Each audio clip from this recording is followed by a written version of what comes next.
It was the text message that shattered my peace. He'll come back to me eventually. He always does. That message wasn't meant for me, but I saw it, glowing right there on my husband's phone screen, sent by his ex-wife. My hands trembled. For a second, I couldn't breathe. We'd only been married for a year, and she was still trying to pull him back like I was just a temporary stand-in. I'm Lydia, 34, and when I met Ben, he was a divorced father of two, polite, gentle, and a little broken. His marriage had ended years before, and his ex, Rachel, had moved out with the kids. I knew dating a man with children came with challenges, but I didn't expect to be treated like an intruder in my own home. At first, Rachel pretended to be civil. She smiled during handovers and sent polite texts. But as soon as Ben and I got engaged, the mask came off. Suddenly, she was accidentally calling him late at night about things like the kids' lunch schedule or a missing backpack. Then she started telling her children, her own kids, lies about me. I'll never forget the day Ben's daughter, Sophie, looked me dead in the eye and said, "Mom says you made Daddy forget about us." It broke my heart. I adored those kids. I took them to school, packed lunches, helped with homework, and still, she managed to make me the villain in their eyes. Ben tried to talk to Rachel, but every attempt just made things worse. She told him I was manipulative and trying to replace her. And slowly, I started to see her plan. She wasn't just bitter. She wanted to ruin us. By the way, let me know in the comments where you're watching from. I love seeing how far these stories travel. Anyway, one weekend, Rachel refused to drop off the kids. She claimed they were sick. Ben, being the peacekeeper he is, didn't push it. But a few days later, Sophie accidentally FaceTimed him, laughing at a theme park with her mom's new boyfriend. That's when I snapped. Rachel had been poisoning the kids' minds, making me out to be some sort of homewrecker, while she played the victim. But I wasn't going to let her destroy my family. I started small. When the kids finally came over again, I didn't confront them or defend myself. I just listened. Sophie told me, "Mom says you only married Dad for his money." I smiled softly and said, "Well, then I must be terrible at it, because your dad still makes me pay for Netflix." She giggled. I didn't attack Rachel.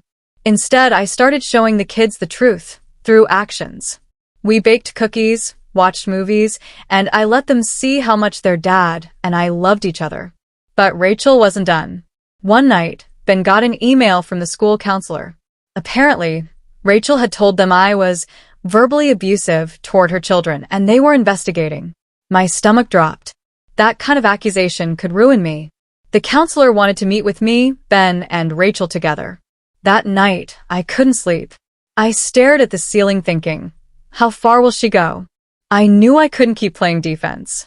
If Rachel wanted a war, she was about to see what I was capable of. The next day, I made a plan, one that would turn her own lies against her. Because if Rachel wanted to use her children to destroy my marriage, then I was going to use the truth to open their eyes about their mother. And when they finally saw who she really was, there would be no going back. The school counselor's office smelled like coffee and tension. Rachel sat across from me with her perfect posture and fake smile, pretending to be calm. I could see the satisfaction in her eyes. She thought she had me cornered. The counselor began, "We've received some concerning reports about emotional tension between you and the children, Lydia." I took a deep breath and said quietly, "May I show you something before we continue?" I handed her my phone. It was a series of screenshots, texts Rachel had sent to Ben, filled with insults, manipulations, and one line that sealed her fate. "I'll make those kids hate her, if it's the last thing I do." The room went silent. The counselor blinked, then slowly turned to Rachel. Her face drained of color. "Those were taken out of context," she stammered. But the damage was done. That meeting changed everything. The school cleared me completely, and Rachel got a formal warning for making false claims. Still, I knew that just winning that battle wasn't enough. She'd tried to destroy my marriage and my reputation. I wasn't going to let her walk away unscathed. So I took a quieter approach, not revenge by rage, but revenge by truth. The next time Sophie and her little brother, Max, came over, I didn't bring up their mom. I didn't defend myself or try to fix anything. I just lived honestly in front of them. When Sophie got a bad grade, I helped her study for hours until she got an A on the next test. When Max lost his soccer cleats, I drove to 3 stores to find a new pair. And when their mom didn't show up to their school play because she was busy, I was there, front row, camera in hand, cheering louder than anyone. The kids started noticing. One night, Sophie whispered, "Mom said you'd never care about us, but you always do." That hit me hard. I just smiled and hugged her. "Sweetheart," I said, "you don't have to pick sides. You just have to see people for who they really are." It wasn't long before the truth started working its way back to Rachel. Ben told me she'd been calling, furious, demanding to know what I was telling the kids. I wasn't telling them anything. They were figuring it out on their own. And the final blow came on Mother's Day. The kids made me a handmade card that said, "Thank you for being the kind of mom who never gives up on us." They still loved their mother, and I'd never try to take that from them, but they no longer believed her lies. When Rachel saw the card, she showed up at our house unannounced, screaming at me on the porch. Her eyes were wild, and she was shaking with rage. The kids were inside, watching from the window. "You turned my children against me," she yelled, her voice echoing through the neighborhood. I stood there calmly and said, "No, Rachel. You did that yourself. I just stopped cleaning up your mess."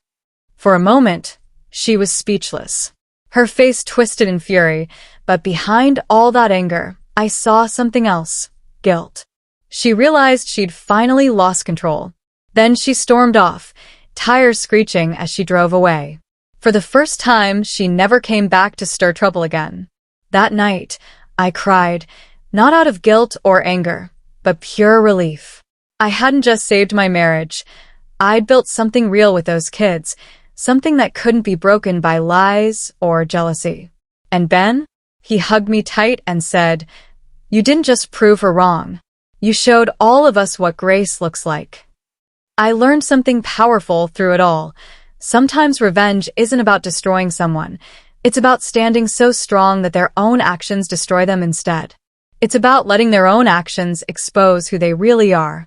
If you were in my shoes, what would you have done?